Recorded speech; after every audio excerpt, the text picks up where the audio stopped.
I'm here inside my house with my mother.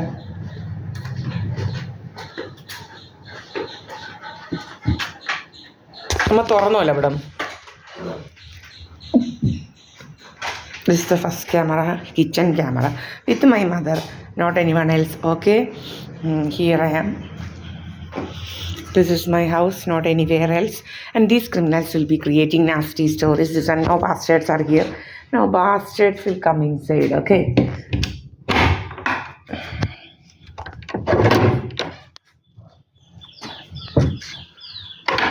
Here, okay.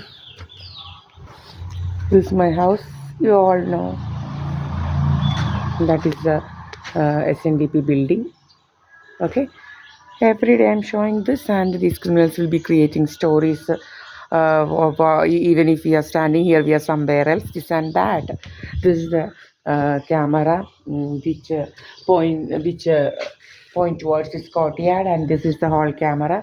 Okay, you have seen 3 cameras, and I am with my mother, not any other person. Okay.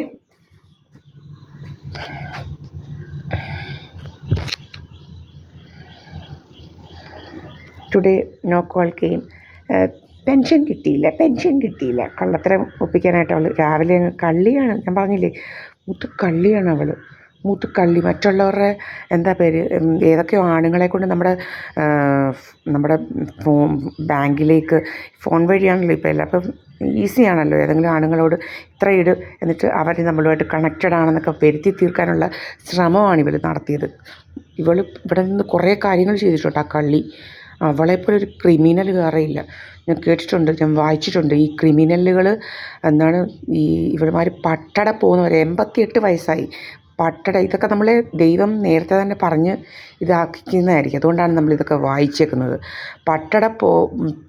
പട്ടടയിൽ വെക്കുന്നവരെ ഇവളുടെ brain ഇങ്ങനെ തന്നെ ആയിരിക്കുമെന്ന്. ക്രിമിനലിൻ്റെ brain ക്രിമിനലിൻ്റെ തന്നെ കോണമുള്ള brain ആയിരിക്കും എന്നുള്ളത്. ഇവളും മഹാ ക്രിമിനലാണ്. Rajamma V K എന്ന് പറയുന്ന എൻ്റെ അമ്മയുടെ ഒറ്റ എന്ന് പറയുന്ന അവർ ഭയങ്കര ക്രിമിനലാണ്. അവളെ അടുപ്പിക്കാൻ കൊള്ളത്തില്ല. എൻ്റെ അമ്മ വീട്ടിലെ കുറേ എണ്ണം അങ്ങനെയാണ്. ആ ജലജ എൻ്റെ അമ്മയെക്കുറിച്ച് ഇങ്ങനെ, എൻ്റെ അമ്മയുടെ മുഖത്തിനെക്കുറിച്ചൊക്കെ അങ്ങ് വലിയ കുശുമ്പ് പോലെ, ഇങ്ങനെയാണ് അങ്ങനെയാണ്, അവിടെ പൊങ്ങിയതാണ് ഇവിടെ പൊങ്ങിയതാണ്. എൻ്റെ അമ്മ കാണാൻ നല്ല ഒന്നാന്തരമാണ്, ഒറ്റ ഒരെണ്ണം അത്രയില്ല. പക്ഷേ എൻ്റെ അമ്മയ്ക്ക് ഭയങ്കര എല്ലാവരോടും ഭയങ്കര ഭയങ്കര സ്നേഹമാണ്. അവർക്ക് എല്ലാവരെയും തിരിച്ചറിയാനുള്ള ഇത് വന്നില്ല. എന്നാൽ എല്ലാവരും കുറേ ഗുസ്തി പിടിച്ചതുമാണ്. ഭയങ്കര ഗുസ്തിയായിരുന്നു തമ്മിൽ. നമുക്ക് മനസ്സിലാക്കണം ഇവരുടെയൊക്കെ നേച്ചർ കൊണ്ട് മനസ്സിലാക്കണം ഓരോരുത്തരെ. ഇങ്ങനെ ഗുസ്തി പിടിക്കുന്നവരുടെ അടുക്കലൊന്നും വലിയ സ്നേഹത്തിൻ്റെ ഒരു ലാഞ്ചന പോലും കാണിക്കേണ്ട കാര്യങ്ങളൊന്നുമില്ല. അവനവൻ്റെ കാര്യം നോക്കാൻ പഠിക്കണം. അതാണ് ഒരു സക്സസ്ഫുൾ പേഴ്സണെ കൊണ്ട് പറ്റുന്നത്. ഇവളെയൊന്നും അടുപ്പിക്കുകയേ ചെയ്യരുത്. ഇതാണ് ജലജ എന്ന അവളുടെ പേര്. ജലജ. കുറേ എണ്ണമുണ്ട് അവിടെ.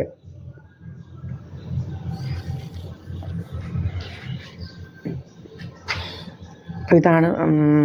അപ്പോൾ എന്നെയും അതുപോലെ കറപ്പിക്കാനും ഇങ്ങനെ ഇതൊക്കെ ഇവളുമാരാണ് നോക്കുന്നത്. ഇപ്പം നമ്മുടെ ചെള്ളയ്ക്കോട്ട് ഇങ്ങനെ അടിക്കുകയാണ്. നമ്മുടെ പൊള്ളിക്കാൻ 2 ചെള്ളയും ചീക്സ് ഇങ്ങനെ പൊള്ളിക്കും. പിന്നെ നമ്മുടെ മുഖത്തിൻ്റെ ഷേപ്പൊക്കെ മാറ്റും. ഈ കണ്ണിൻ്റെ അവിടോട്ട് ഇങ്ങനെ അടിച്ച് ലേസർ അടിച്ച് ഇങ്ങനെ എന്തൊക്കെയോ ഉടനെ അങ്ങ് തുടങ്ങും ഇവന്മാർ. ഇങ്ങനെ ഫോണുമായിട്ടിരിക്കുകയാണ്. ഭയങ്കര രോഗമാണ്. ഭയങ്കര രോഗം എന്ന് പറഞ്ഞാൽ ഭയങ്കര രോഗമാണ്. ക്രിമികടി എന്ന് പറഞ്ഞാൽ ഇതിനാണ് പറയുന്നത്. ലേസർ ഫോണിൽ ആപ്പുണ്ട്, അതുകൊണ്ടിരിക്കുകയാണ്. നമ്മളുടെ എന്തോ ബ്ലൂ പ്രിൻറ്റോ എന്തൊക്കെയോ കാണും ഈ അതാണ് നമ്മളുടെ ബോഡിയിലെ ഓരോ കറക്റ്റായിട്ട് ഞാൻ പറഞ്ഞില്ലേ, നമ്മുടെ കിഡ്നി എല്ലാ സാറ്റിക് നെർവ്സ് എവിടെയാണ്, ഒപ്റ്റിക് നെർവ്സ്, ഇതിനെല്ലാം അഫക്റ്റ് ചെയ്യുന്ന രീതിയിൽ കറക്റ്റായിട്ട് പോയിൻ്റ് ഔട്ട് ചെയ്യണമെങ്കിൽ ഇവരെന്തോ ചെയ്ത് വെച്ചിട്ടുണ്ട്. മനസ്സിലായില്ലേ? അപ്പോൾ അതിൽ കൂടെയാണ് ഇവന്മാർ ഇതെല്ലാം ചെയ്യുന്നത്. ഇവനൊക്കെ ഭയങ്കര ക്രിമിനൽ. നിങ്ങൾക്കറിയത്തില്ല ഇപ്പോഴത്തെ ടെക്നോളജിയുടെ ഇതെന്ന് പറയുന്നത്. കുറേ കാര്യങ്ങളുണ്ട്. ഇവന്മാർ ഇതെല്ലാമായിട്ട് നടക്കുകയാണ് ഈ ക്രിമിനൽസ്. പിന്നെ ഇനിയിപ്പം നിങ്ങൾ നോക്കിയോ, കേരളം AQI ഇതാന്നൊക്കെ പറഞ്ഞുകൊണ്ട് ഭയങ്കര പ്രശ്നങ്ങൾ വരും. നിങ്ങളിതിനെതിരെ പ്രൊട്ടസ്റ്റ് ചെയ്യണം. ഈ കള്ളർക്കെതിരെ, ഈ മെഡിക്കൽ മാഫിയക്കെതിരെ. എല്ലാവരെയും ഹോസ്പിറ്റലിൽ വിട്ട് നമ്മളെ പൈസ ഉണ്ടാക്കുന്ന ഇതാണ്. ഇപ്പം കണ്ടിട്ടില്ലേ ഇങ്ങനെ മുഴുവൻ ഇതിലും ഹെയർ ട്രാൻസ്പ്ലാന്റ്, ഇതെല്ലാം ചുമ്മാതെയാണ്. ഇതൊക്കെ ലേസർ വെച്ച് അടിച്ച് കൊഴിച്ച് മുടിയൊക്കെ കളഞ്ഞ് അതിൽ വെള്ളത്തിനകത്ത് നിങ്ങളുടെ വെള്ളം കറക്റ്റ് ആയിരിക്കത്തില്ല, നിങ്ങളുടെ വെള്ളത്തിനകത്ത് ആസിഡ് അതുപോലൊക്കെയുള്ള കാര്യങ്ങൾ ഇതാക്കുക. ഇപ്പം കണ്ടില്ലേ ഓരോരുത്തർ അമോണിയം നൈട്രേറ്റ് മറ്റേത് മറിച്ചത് കൊണ്ടൊക്കെ നടക്കുന്നത്. ഇവരൊക്കെ ഇങ്ങനെയുള്ള കെമിക്കൽ സബ്സ്റ്റൻസ് പാസ് ചെയ്യുന്നുണ്ട് ഇവർ. എന്ന് വെച്ച് കഴിഞ്ഞാൽ ഇതെല്ലാം ഇങ്ങനെ നമ്മുടെ വെള്ളത്തിൽ ഉണ്ടാക്കുക, നമ്മളുടെ അറ്റ്മോസ്ഫിയറിൽ വിടുക, ഇതൊക്കെ ഇവന്മാരുടെ ജോലിയാണ്. ഇവന്മാരൊക്കെ എന്തൊക്കെയോ ടെക്നോളജി ഉണ്ട്, ഈ ഫോണിൽ ഇതിനുള്ള ആപ്പൊക്കെ ഉണ്ട്, ഇതൊക്കെ ഇതിനാണ് യൂസ് ചെയ്യുന്നത്. നമ്മുടെ ഈ ഇതെല്ലാം പല രീതിയിലുള്ള കള്ളത്തരങ്ങൾ. ഇത് ബ്ലാസ്റ്റ് ചെയ്യാൻ വേണ്ടി മാത്രമൊന്നുമല്ല, വേറെ പല നമ്മുടെ എൻവയോൺമെൻറ്റ് ഇത് മാറ്റാൻ AQI വളരെ മോശമാണ്, നമ്മളുടെ ഉള്ളിലേക്ക് അടിക്കുക, നമ്മളെ ഹോസ്പിറ്റലൈസ് ചെയ്യുക, ഇതിനൊക്കെ വേണ്ടിയിട്ടാണ് ഈ മാഫിയ പ്രവർത്തിക്കുന്നത്. ഇവർക്കൊക്കെ പെയ്ഡാണ്. 10ാം ക്ലാസ് പോലും പാസ്സാവാത്ത തേർഡ് റേറ്റ്സാണ് ഇതിൻ്റെയൊക്കെ പിന്നിലുള്ളത്. പക്ഷേ നല്ല ടാഗും അതും ഇതൊക്കെ തോക്കി ഇൻസേർട്ടൊക്കെ ചെയ്ത് ദിവസവും പോവും. ഈ ലവളുടെ കൂട്ടാണ് ജോലി. ഭയങ്കര കള്ളത്തരമാണ് ഇവരുടെ. നിങ്ങൾ ഈ പ്രീതാസ് പണിക്കറിൻ്റെയൊക്കെ സർട്ടിഫിക്കറ്റ്സ് ഒക്കെ തിരക്കി പിടിച്ചറിയാം ഇവളെന്താണ് കറക്റ്റ് എന്നുള്ളത്. എനിക്ക് തോന്നുന്നില്ല ഇവൾ PhD എടുക്കാനുള്ള ഒരു ക്വാളിറ്റിയും ഇവൾക്കില്ല. കാരണം ഇവൾ വെറും എനിക്കറിയാം 10th എങ്ങനെയാണ് പഠിച്ചതെന്നൊക്കെ. ഇവൾ 10th എന്തൊക്കെയാണ് പഠിച്ചതെന്നൊക്കെ നമുക്ക് നന്നായിട്ട് അറിയാം. മനസ്സിലായില്ലേ? ഇവൾ വലിയ ഓൺലൈൻ PhD ഒക്കെ എന്നാണ് കണ്ടവരൊക്കെ പറയുന്നത്. അപ്പം വെറുതെ കള്ളിയാണ് ഇവൾ.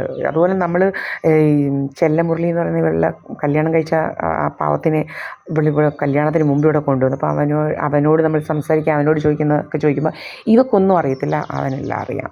അപ്പോൾ അതിൽ നിന്നൊക്കെ നമുക്ക് മനസ്സിലാവാം ഇവളുടെ ക്വാളിറ്റി എന്താണ്, എന്തിനാണ് പോകുന്നത് നമുക്കറിയത്തില്ല. ശരിക്കും പറഞ്ഞു കഴിഞ്ഞാൽ ഭയങ്കര കള്ളിയാണ്. എന്തായാലും ഭയങ്കര കള്ളത്തരമാണ് ഈ ജോളിയുടെ കൂട്ട്. ജോളി എല്ലാവരും ഭയങ്കര നല്ലതാണെന്ന് വിചാരിച്ചിട്ട് ലാസ്റ്റ് എന്താണ് പറ്റിയതോ എല്ലാവരും അങ്ങ് ജോളി ചേച്ചിയോ ഇങ്ങനെയോ എന്ന് പറഞ്ഞുകൊണ്ടുള്ള ആ ഒരു ക്വസ്റ്റ്യൻ മാർക്കാണ്. അതുപോലെയാണ് ഭയങ്കര ഇവരങ്ങ് എന്താ പറയുന്ന പോളിഷ്ഡായിട്ട് അങ്ങ് പെരുമാറും. ഈ പോളിഷ്ഡായിട്ട് പെരുമാറുന്നവരെ ഒരിക്കലും വിശ്വസിക്കരുത്. ഭയങ്കര പോളിഷ്ഡായിട്ട് ഭയങ്കര കള്ളരായിരിക്കും. മനസ്സിലായില്ലേ? അവരാണ് കള്ളരി. പണ്ട് ഈ ഓലകെട്ടിയമ്പലം എന്ന് പറഞ്ഞു കഴിഞ്ഞാൽ വഴക്കും വക്കാണവുമായിരുന്നു. ഈ പോച്ചയിൽ ഈ വീടെന്ന് പറഞ്ഞു കഴിഞ്ഞാൽ ഭയങ്കര വഴക്കാളികളായിരുന്നു. ഇവിടെ നിൽക്കുന്ന ഇവരുടെ എല്ലാം എന്താ പറയുന്നത് സ്വത്തിന് വേണ്ടി അങ്ങ് ഇപ്പം അതൊക്കെ അങ്ങ് മാറി ഭയങ്കര സൈലൻ്റ് ആണെല്ലാം. എന്ന് വെച്ച് കഴിഞ്ഞാൽ സൈലൻ്റായിട്ട് അപ്പം ഈ ഒരു ഇപ്പം ഇങ്ങനത്തെ ഈ സൈലൻറ്റ് കാര്യങ്ങളാണ് ഇവന്മാർ ചെയ്യുന്നത് നമ്മളോട്. ഫോണിൽ കൂടെയുള്ള അതൊക്കെ ചെയ്തിങ്ങനെ അങ്ങ് ഇരിപ്പാ ജോലി. മനസ്സിലായില്ലേ? ഇപ്പം എല്ലാം അങ്ങ് ഭയങ്കര പോളിഷ്ഡ് ലുക്കാണ് എല്ലാവർക്കും. അപ്പം ഇതൊന്നും വിശ്വസിക്കരുത് ഒരാളിനെയും. പെട്ടെന്ന് എന്താ പറയുന്നത് നമ്മൾ ഈ കുറേ നേരം ഒരാൾക്ക് ഫേക്ക് ആവാൻ പറ്റത്തില്ല. ഇങ്ങനെ നിങ്ങൾ നോക്കണം. നിങ്ങളിങ്ങനെ എന്താണ് ഇവരുടെ നേച്ചറിനെ കുറിച്ച് പഠിക്കണം. അപ്പോൾ അവരുടെ നേച്ചർ നമുക്ക് മനസ്സിലാവും. നമ്മൾ ഒരാളിനെയും നമ്മളോട് ഈവൻ ഫ്രണ്ട്ഷിപ്പ് കൂടുന്നവരെ പോലും നിങ്ങൾ വിശ്വസിക്കരുത്. നമ്മളെ പല രീതിയിൽ ട്രാപ്പ് ചെയ്യാനായിട്ടാണ് ഇവന്മാർ വരുന്നത്. എനിക്കറിയാം നമ്മുടെ ഫോണിൽ ഇപ്പോൾ ആരെങ്കിലും ഞാൻ വിളിച്ച ഉടനെ ഇവർ മാനിപ്പുലേറ്റ് ചെയ്യും. അങ്ങനത്തെ നേച്ചറാണ് ഇവർക്ക്. ഭയങ്കര നമ്മളൊരു ഓട്ടോക്കാരനെ വിളിക്കട്ടെ ഉടനെ അവരെ മാനിപ്പുലേറ്റ് ചെയ്യും. എന്ത് ഓട്ടോക്കാരൻ്റെ കൂടെ പോകാൻ പോകുന്നത് നമ്മൾ? അങ്ങനെ ഭയങ്കര പന്ന നേച്ചറാണ് ഇവർക്ക്. ഇത്രയും വൃത്തികെട്ട നേച്ചറുള്ള ആൾക്കാരെ ഞാൻ കണ്ടിട്ടില്ല. അവർക്കെല്ലാം വേറെ എന്താണ് പറയാൻ പറ്റത്തില്ല, റീപ്രൊഡക്ഷൻ്റെ കാര്യങ്ങളേ ഉള്ളൂ ഇവർക്ക്, വേറൊന്നുമില്ല കേട്ടോ. എല്ലാം ആ രീതിയിലുള്ളൊരു അങ്ങനെ അതും പ്യുവറാണെങ്കിൽ കുഴപ്പമില്ല. ഇതെന്ന് വെച്ച് കഴിഞ്ഞാൽ എല്ലാവരും അതിന് വേണ്ടിയിട്ട് ഇരിക്കുകയാണ്. അതുമാത്രമാണ് എല്ലാവരുടെയും ലൈഫ് ഗോൾ എന്നൊക്കെയാണ് ഈ നാശങ്ങളുടെ വിചാരം, ഈ തേർഡ് റേറ്റ്സിൻ്റെ വിചാരം. സത്യം പറഞ്ഞാൽ എനിക്ക് അതിശയം തോന്നും ഇത്ര തേർഡ് റേറ്റ് ഒരു തിങ്കിങ് എങ്ങനെ മനുഷ്യർക്ക് ഉണ്ടാകാമോ എന്നുള്ളത്. നമ്മളിപ്പോൾ ആരെയെങ്കിലും എന്താ പറയുക പ്രൈസ് ചെയ്തു എന്ന് വിചാരിച്ചു. ഇപ്പം ഞാൻ ഫോർ എക്സാമ്പിൾ നമ്മുടെ ഹൈക്കോടതി ജഡ്ജിയാണ് ദേവൻ രാമേന്ദ്രൻ എന്ന് പറയുന്നത്.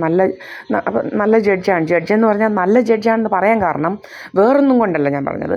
നമ്മളവിടെ പോയിരിക്കുമ്പോൾ നമുക്ക് അദ്ദേഹം പറയുന്നതെല്ലാം കേൾക്കാൻ പറ്റും. ലൗഡായിട്ട് സംസാരിക്കും. എന്താണ് ജഡ്ജ്മെൻറ്റൊക്കെ ഉറക്കെ പറഞ്ഞിട്ടാണ് അദ്ദേഹം. അപ്പം നമുക്ക് ആൾ പറയുന്നതൊക്കെ കേൾക്കാം. ഇപ്പം പഠിക്കേണ്ടവർക്കൊക്കെ ആണെങ്കിൽ അവിടെ പോയിരുന്നാൽ മതി. എന്തൊക്കെയാണ് പറയുന്നത്, എങ്ങനെയൊക്കെയാണ് പറയുന്നത്, കോർട്ട് ലാംഗ്വേജസ് ഒക്കെ പഠിക്കാനൊക്കെ പറ്റും.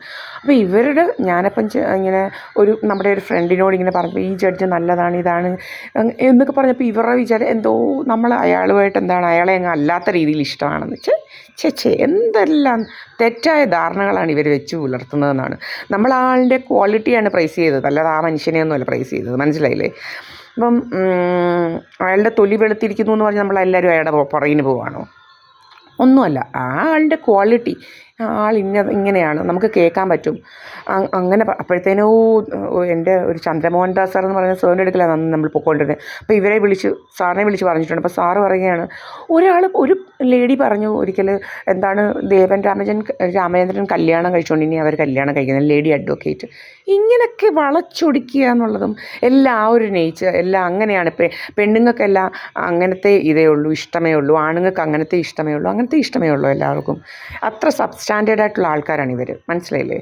വെറും തേർഡ് റേറ്റ് ആയിട്ടുള്ള തിങ്കിങ് ഉള്ള ആൾക്കാരാണ് ഈ ക്രിമിനൽസ് എന്ന് പറയുന്നത്. അവർക്കെപ്പോഴും എന്താണ്, ഈ നെഗറ്റീവ്സാണ് അവരുടെ.